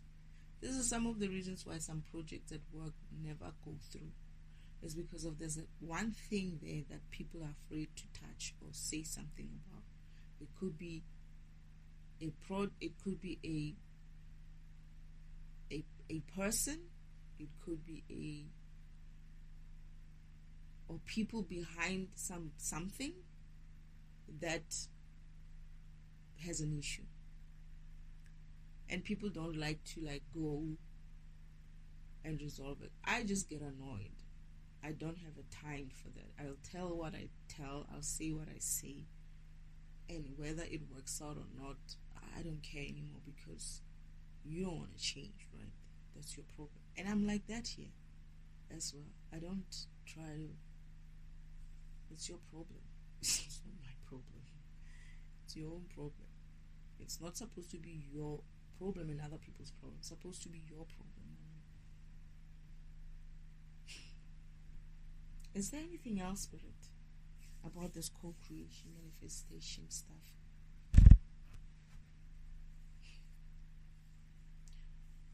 Not in the physical. In the physical, you get your gifts through your path. In the physical, you get your gifts by going through your purpose path, the planned path that you've been given. In the physical, you chose what you wanted to see in your reality. You chose what you wanted to have in your reality.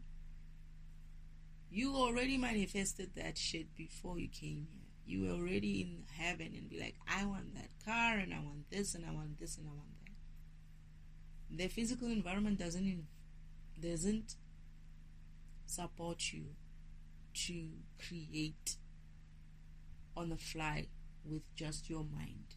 It doesn't. It's not that kind of environment. It's a test environment. It's a test environment kind of a place. It's I think they said it's a test environment. So it doesn't have all the functionalities that are in the spiritual world. In the spiritual world, your program is on program level. You're able to create things like that on the fly. Here you're here it's a learning environment. Here you're here to learn, to vibrate higher, so that your program can work on a high vibration.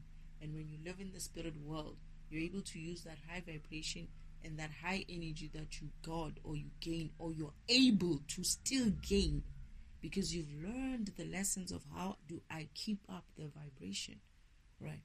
When you're there, you're going to be able to create anything you want. You're going to be able to create all kinds of dimension that you want. You're going to be able to create the cars that you want. You're going to be able to create the life that you want. So you live well. So now, forget about that stuff. I would ask people, what has it given you up until this point? Since people must go back and think about when they learned about co-creation, right? How far are they with it? But I must say, I'm going to be honest, Father, let me see. I was guided in a way through Abraham Hicks. Was actually one of my triggers. Yeah, he was one of my triggers. It's like when I first saw her video,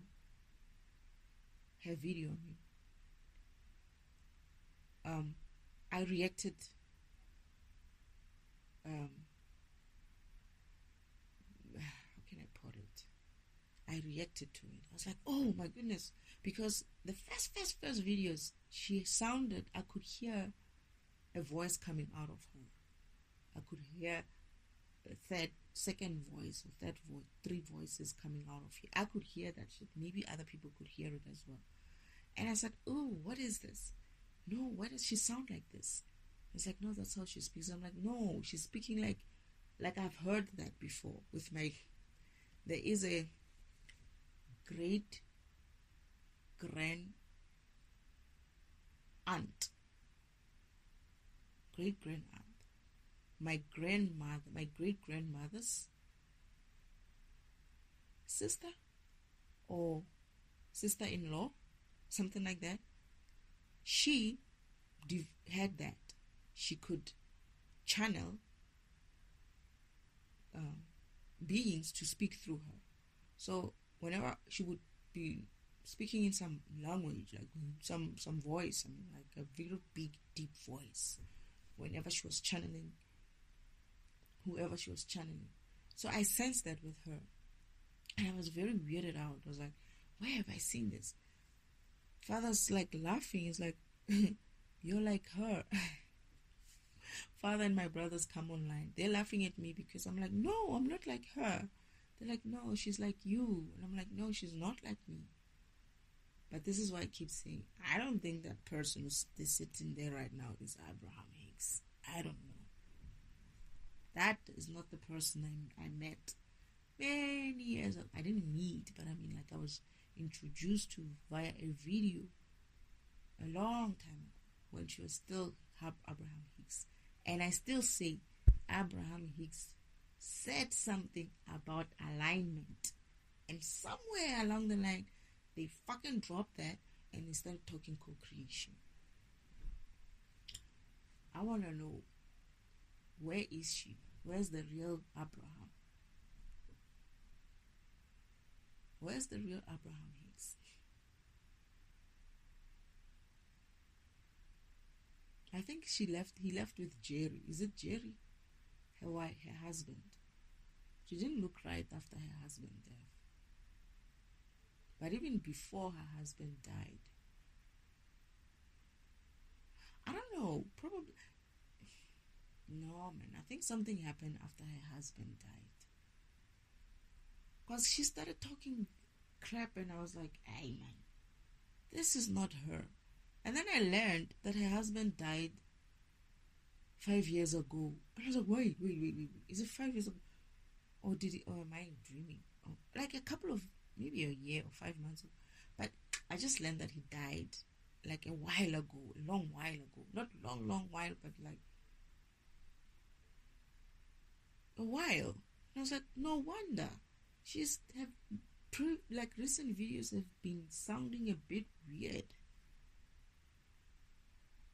Because when I was introduced to her via a video, her first videos, when she still had that secondary voices coming through her, she was talking alignment, that woman. She said something about alignment. I was like, yeah, I agreed. I felt that it touched me. She was one of my triggers. Father was like, he's like you. I was like, no, she's not like me. Why does she talk like that? I was like, why does she talk like that? I was young then. I was still here on earth. I was already working, but I was still young, maybe in my 25 years old or so. It's like, why does she talk like that? Father's like, she's like you. He's like, no, she's not like me. She can't be like me. I wonder if people are going to hear voices. I don't think so. But she could channel like that. I later learned as I grew up that it's people who are channeling spirits or something like that. So I wonder how was she like me. I don't know how many people Father said they are like me.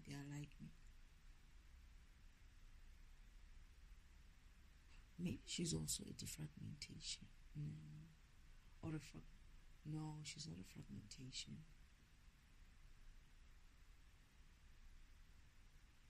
What I also got then was that she was also on some other mission.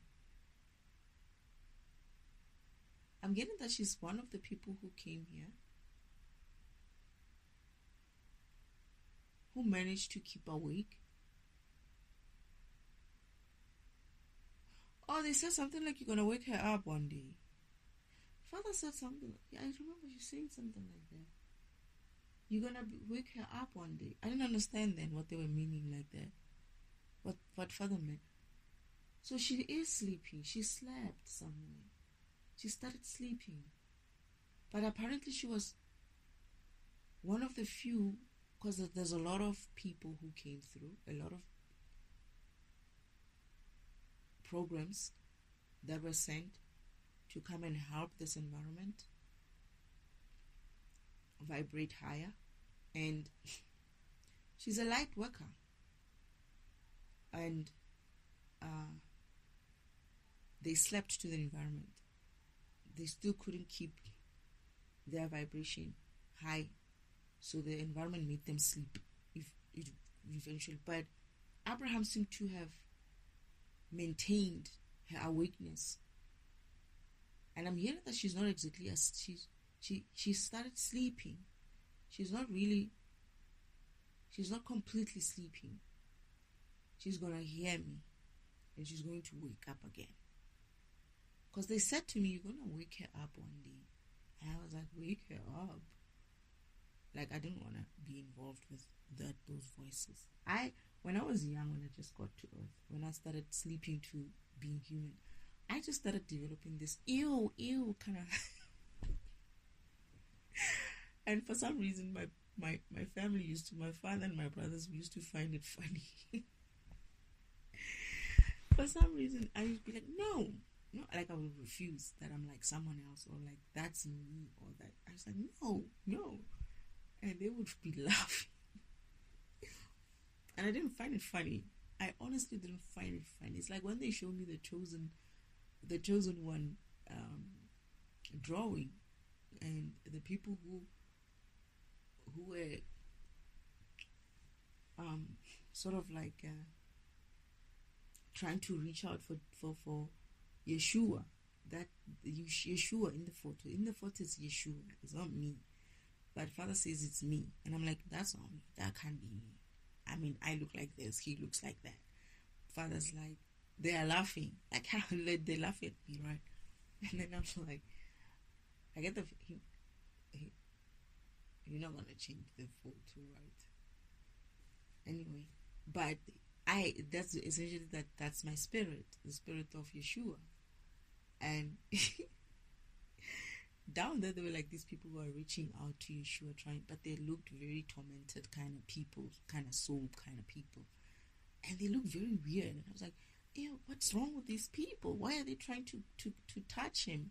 And Father's like, those are the people that you're going to deal with. And I was like, me? It's like, yeah, you. And I was like, no, I don't want to deal with these people. No. They're laughing at me at the time. And then on the same thing, they made me read another article talking about the 144,000.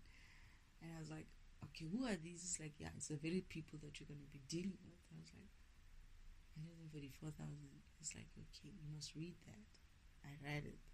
And then I forgot what it was saying, most of it, right? And then he said, well, look at that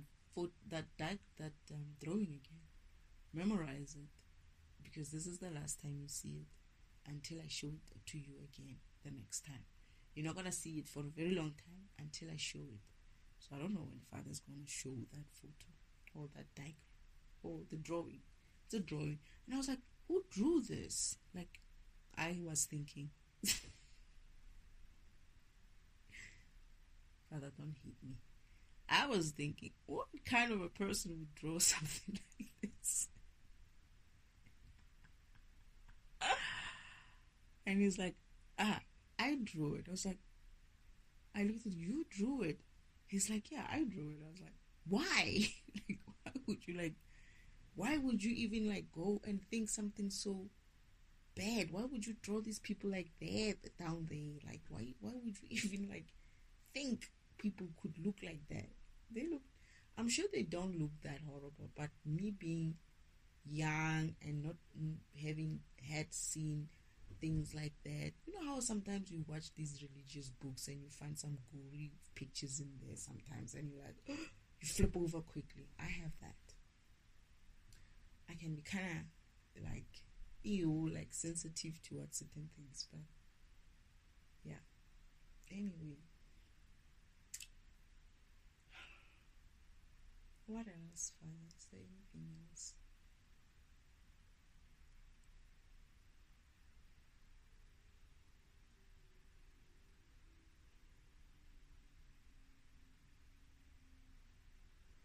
I don't think so. So,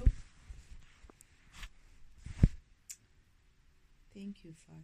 Thank you, Spirit.